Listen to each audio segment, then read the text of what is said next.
This week on Arizona Illustrated, a recap of our 2024 Emmy-winning stories. I'm left wondering why it's so moving to witness someone with colorblindness using these glasses. I think because it's so sad to think of the world any less vibrant. Whether it's seeing in color for the first time or looking deep into space for asteroids. So our goal is to reduce the uncertainty in our knowledge of where the near-Earth asteroids are as an act of planetary defense. Or a profile on an important local artist. Andy has made the drawing studio in Tucson as a community space where printmakers, artists can come together, learn, and share their time together. Our team brought home the gold this year.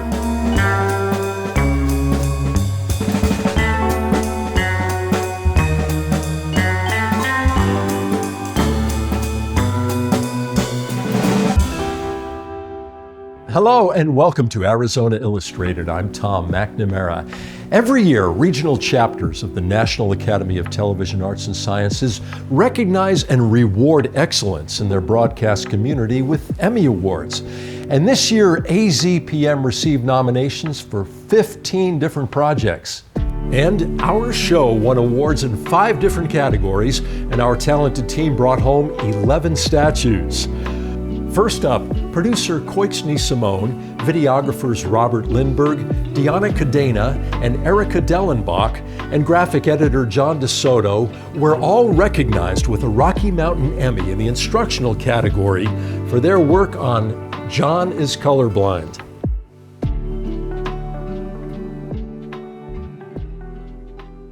Most of the time I just tease him about the color choices of his apparel. Fashion sense. Right, so what colors are you wearing now, John? So I'm wearing my favorite brown shirt.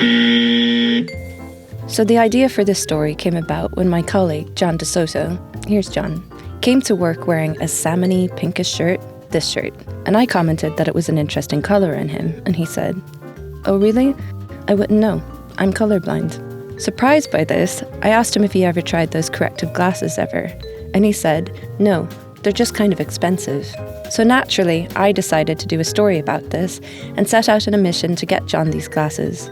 And just when I was researching how to go about this, we learned of a partnership between Arizona State Museum and EnChroma, the company whose co-founder, Don McPherson, was the one who actually invented the lenses designed to address the symptoms of colorblindness. So it was all just kind of meant to be. This partnership is part of EnChroma's Color Accessibility Program, where they donate glasses to organizations like schools, libraries, and parks so that people with colorblindness can experience those spaces in more vivid color. In my life, I've not run across that many people that really seem to be interested at all. When it came to colors, I'd just back off and not say anything. And I'm a student here and I'm studying archaeology. And that's a lot of where I hope that these glasses will help things be easier for me. Oh, these glasses, I think, are gonna open my eyes to what I've been missing these many years. On this day, 4 colorblind individuals were invited to the museum where a press conference was held to witness their first experiences with the glasses. The biggest thing is it's embarrassing because I can't match clothes up well. My wife really gets on me about that.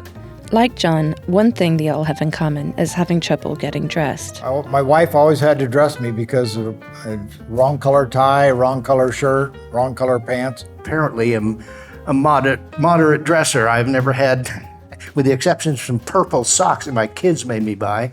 Or it hasn't ever prevented me from actually doing something. Just in my profession, the only thing that it's hindered is when it comes to color grading footage. I'm probably not the best person for that job. And it hasn't ever really hindered their lives or professions in any significant way. I was an audio recording engineer, so being colorblind was not a big deal. I was a pharmacist, because then you just went by identification, the markings on them and the size and all that. I was a university professor for about half of my career and a working engineer. I've never struggled over it. And their colorblindness seems more interesting to those with normal color vision, perhaps because they don't know what they've actually been missing, and we can't imagine a world without the full spectrum. For these many decades, it's not a big deal to me any longer. So what is colorblindness? First of all, the biggest misconception is that colorblind people see the world in only shades of grey, black, and white. This is called achromatopsia, and it's extremely rare, affecting only 1 in approximately 30,000 people. Whereas the most common types, which is red-green colorblindness, affects approximately 300 million people worldwide. And maybe you're wondering why all the colorblind people in this story are male. That's because it's a sex-linked genetic mutation that is passed on the X chromosome. Females have 2 X chromosomes, so if a female inherits 1 normal X chromosome and 1 with the mutation, she won't display the mutation since it's a recessive gene. Males are more likely to be colorblind since they don't have a second X chromosome to override the chromosome that carries the mutation. And this is why 95% of colorblind people are male. Physiologically, colorblindness happens when a type of nerve in the retina, called a cone, isn't working correctly. These cones are what processes light as it enters our eyes and sends signals to the brain that allow us to perceive color. And there are 3 types of cone cells, and each has a different sensitivity to blues, greens, and reds. Typical color vision involves the slight overlapping of these 3 cones, and this enables us to detect up to 1 million different shades of color. Color blindness happens when these cones overlap more than normal, and this causes confusion between specific colors. The more overlapping of these cones, the more color confusion it creates. And there are different types and intensities of color blindness. One way to find out what type of color blindness you have is to take an online test, as John is seen doing here. And this allows EnChroma to determine what type of color blindness you have and what lenses will be most effective. No, nothing. Nope. 3. Nothing. So how do the glasses work? By using advanced spectral notch filters, EnChroma glasses selectively filters out wavelengths of light at the point where confusion or excessive overlap of color sensitivity occurs. Upwards of 80% of people affected by these types see an improvement, allowing them to perceive more colors in bright and vivid detail. Oh dear, well, that's way different. These 2, without the glasses, and these 2, they're pretty much equal in brightness, intensity, and in color and saturation kind of thing, but now they're way different. Well, what I can see better is each individual piece I can pick apart. Our wall of baskets. Wow. Those are something. Wow, look at that. EnChroma makes glasses for both indoor and outdoor settings, and when the 4 participants went outside, they experienced a much more dramatic difference. Wait, are these trials red? Yes. Oh. Oh yeah.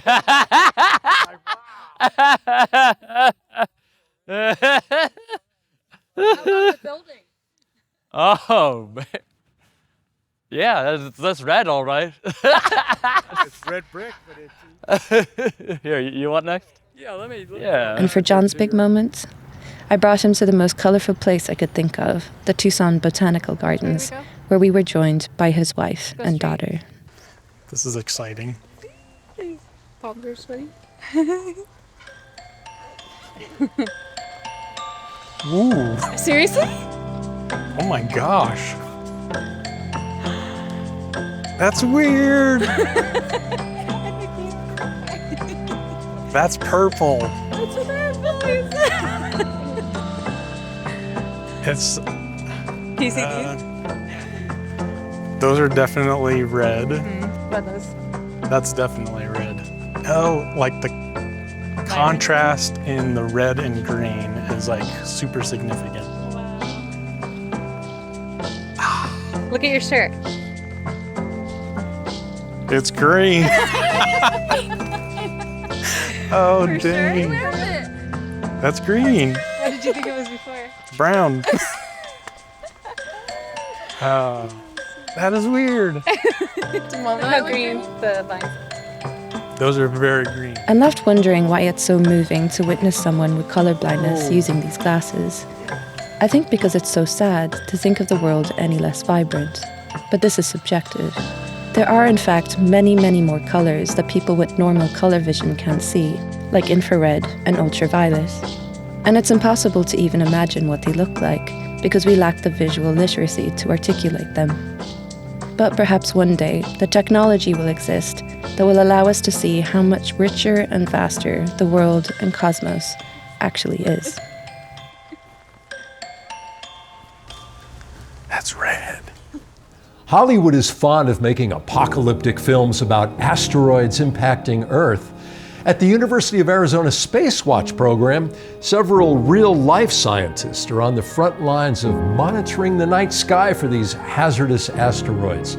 Fortunately, they haven't discovered any imminent threats yet. Producer Brian Nelson and photographer Danny Sachs were recognized with a Rocky Mountain Emmy in the Environment and Science category for their work on this story.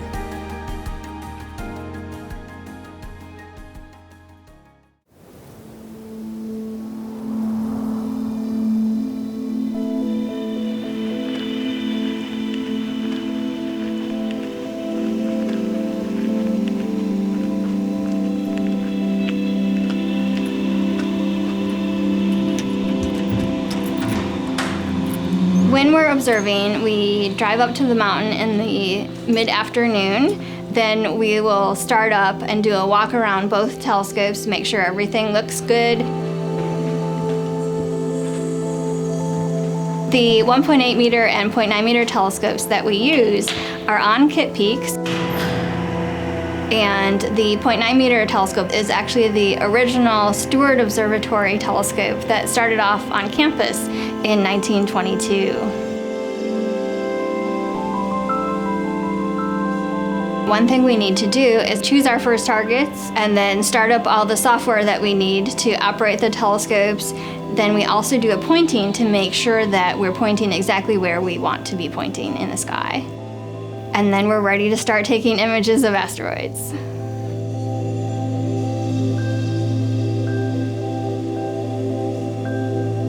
I'm Melissa Brucker. I work for the University of Arizona in the Lunar and Planetary Lab, and I'm the Principal Investigator of SPACEWATCH.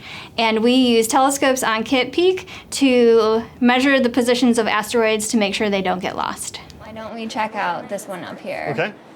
May I zoom in? Sure. Okay, so go ahead and stack the blink, right? Yeah. It may possibly be rotating. It looks a lot brighter in the last image. Yeah, and the stars appear uniformly. So at SPACEWATCH, there are 7 of us who operate the telescopes, including me, and we can have anywhere between 24 to 38 nights per month on the telescope. I always click this button, ping all, and dismounts. And these both should be normal. So as the lead engineer, I go up to the mountain once a month to start the run. Starting the run is an all-day activity where I go up there, turn on all the power, test all the telescope motions, rotate the domes, open the shutter, basically make sure it's going to work that night for the observer, whoever that may be. There are, I think, 88 steps total from starting up the telescope, observing all night, and shutting it down that the observer has to do every night to use and then safe the telescope at the end. Everything looks good.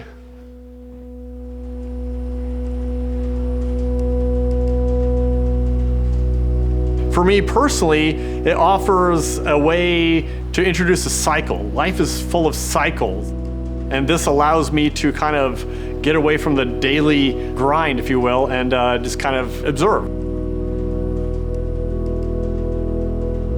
And when the sun sets, the domes can open.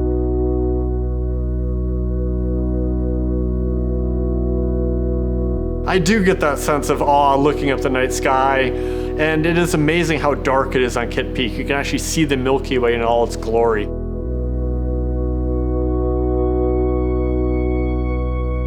It's really great operating the telescopes and seeing the images come in. Often the asteroids that we're looking at are not bright enough to be seen in one image. So we take a series of images and then stack them together at the point where we think the asteroid should be in each image. So we end up with a dot for the asteroid and a line for each of the stars.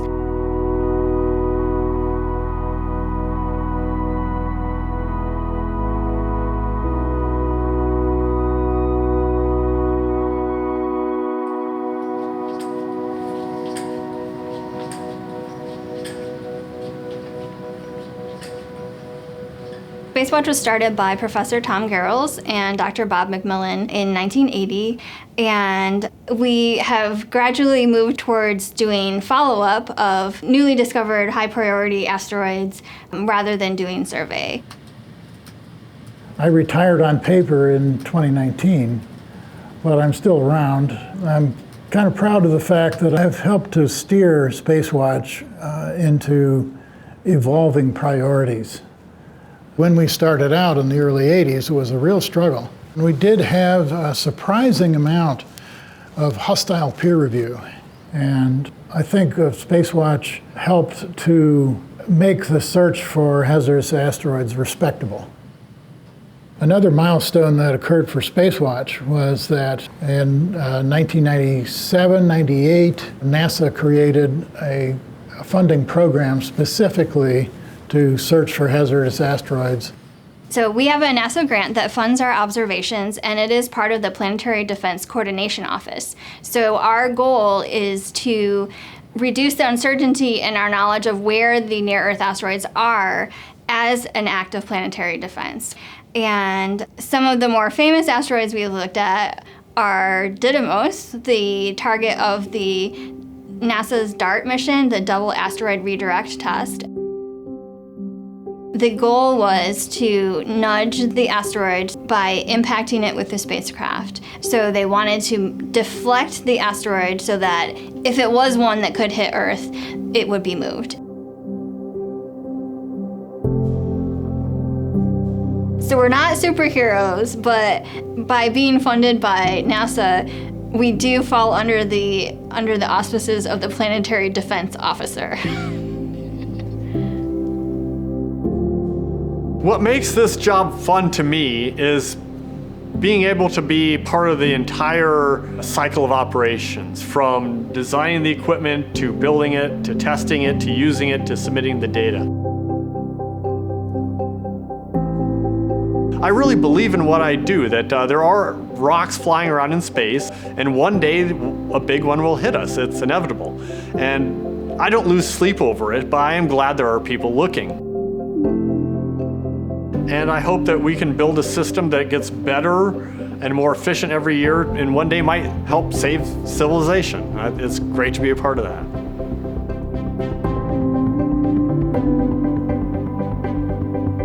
It's pretty exciting to observe an object that is a potential asteroid.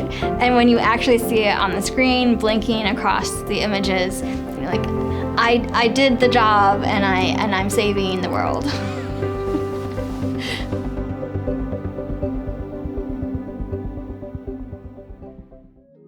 Andy Rush is a former associate professor of art at the University of Arizona. He is a printmaker, sculptor, and drawer, and he considers the study and practice of drawing from observation to be the foundation of visual intelligence. In 1992, he founded the Drawing Studio with a core group of Tucson artists. Producer-videographer Özlem Özgür was awarded a Rocky Mountain Emmy in the Arts and Entertainment category for this story.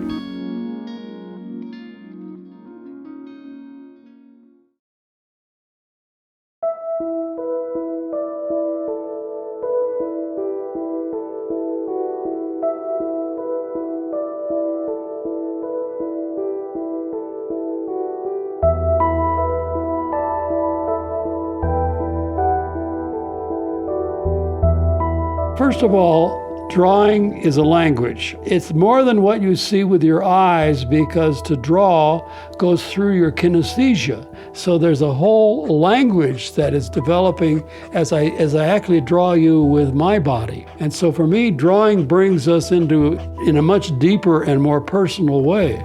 Stieglitz used to say, the great photographer, a portrait is as much a self-portrait as is it one of you. So I draw because it's a way of getting to know the world that you never know by just looking at it. It's an enterprise that is not just about picture making. It's about a whole zone of being that you set up and then live in it for as long as it holds my interest. In the beginning, it was because I had the first charismatic teacher of my life, at the University of Illinois named Lee Chesney, and he was a printmaker himself. And I walked into the graduate studio one day after he had first arrived and watched him engraving on a large copper plate, and I was hooked. I was in the Marine Corps. When I was in Korea, I was on the demilitarized zone, and that meant by day there was nothing to do. So I would be with my watercolors out wandering the hills, looking at one of the most beautiful countries I've ever seen in my life. I also was in Japan every week and visit Japanese museums, and I learned so much about composition from Japanese woodcuts. When I finished my time in the Marine Corps, I went up to Iowa and I asked where I could meet Lisansky, and I went into the print room and there he was, and I introduced myself and said that I had come to work with him. He said, well, the semester, you have to wait till next semester starts to enroll. He said, do you have any work with you? And I said, yes, I have a trunk full in my car. And he looked at my work for maybe 15 or 20 minutes. He arranged to enroll me that very day. I am in Tucson because I had come back from a Fulbright grant in Italy in 1959 without a job, with a new baby and a recent wife. I was prepared to go into design work in Chicago when somebody called me from Arizona and said they had too many students and were looking for a drawing teacher. And could I please consider it? I said, would I consider it? I'll take the job sight unseen, and started work in 2 days at the University of Arizona. Andrew Rush was my printmaking teacher in 1969 and 70 at the University of Arizona. Andy's work is humanistic. It reflects the problems of the world that we're living in. That is part of the history of printmaking.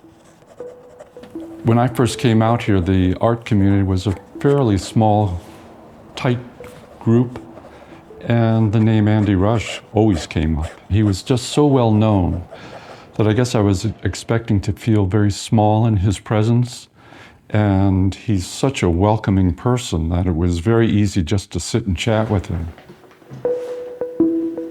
Lisansky studied with a man named Hayter, and what Hayter brought into the United States was the print shop as a community space where printmakers come together to help each other make their prints.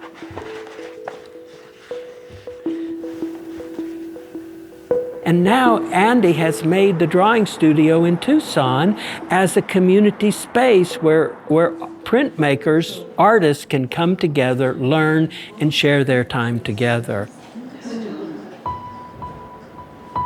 My fascination and experience with community is how come the drawing studio happened.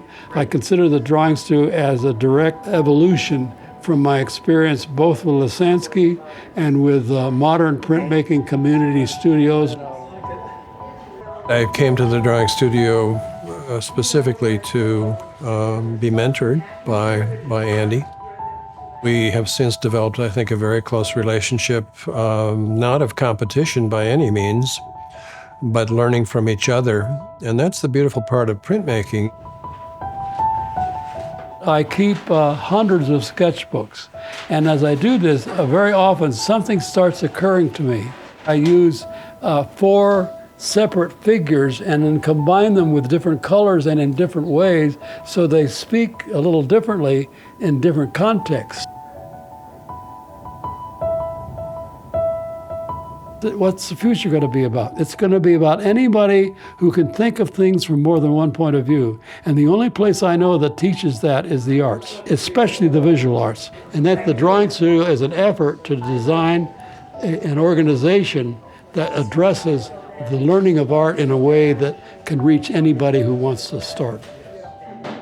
I was teaching drawing classes in my studio, and there were very limited places to learn drawing. And whenever a student showed up that came from Andy's school, it was apparent.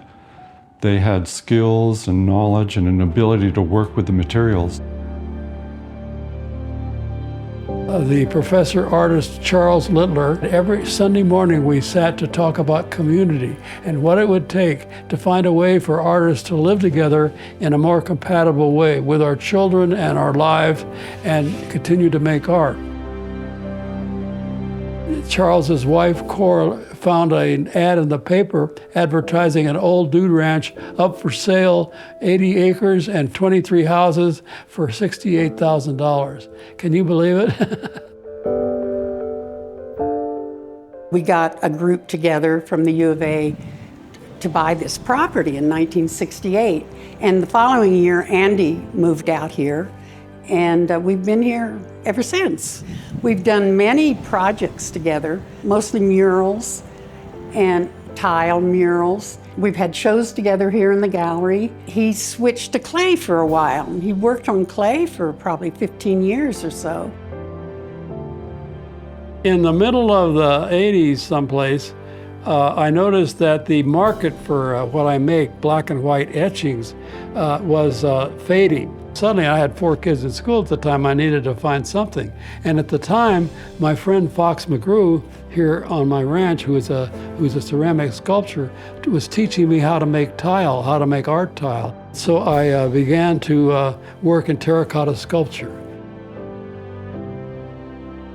Art is a language, and you learn it like you learn any language. You know, it has a grammar, it has a vocabulary, it has a context, it has a history. So it every bit as much needs to be learned like you learn to speak or you learn to write.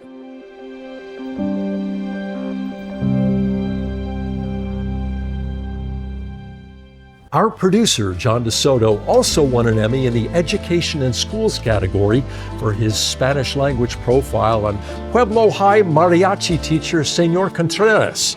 You can see that and a growing collection of Spanish language stories on our website, azpm.org/espanol. These Emmys are a reflection of everyone who works here at AZPM, not just those listed on the awards. So a sincere thank you to our entire team who helps keep us on the air. And thank you for watching Arizona Illustrated. I'm Tom McNamara. We'll see you again next week.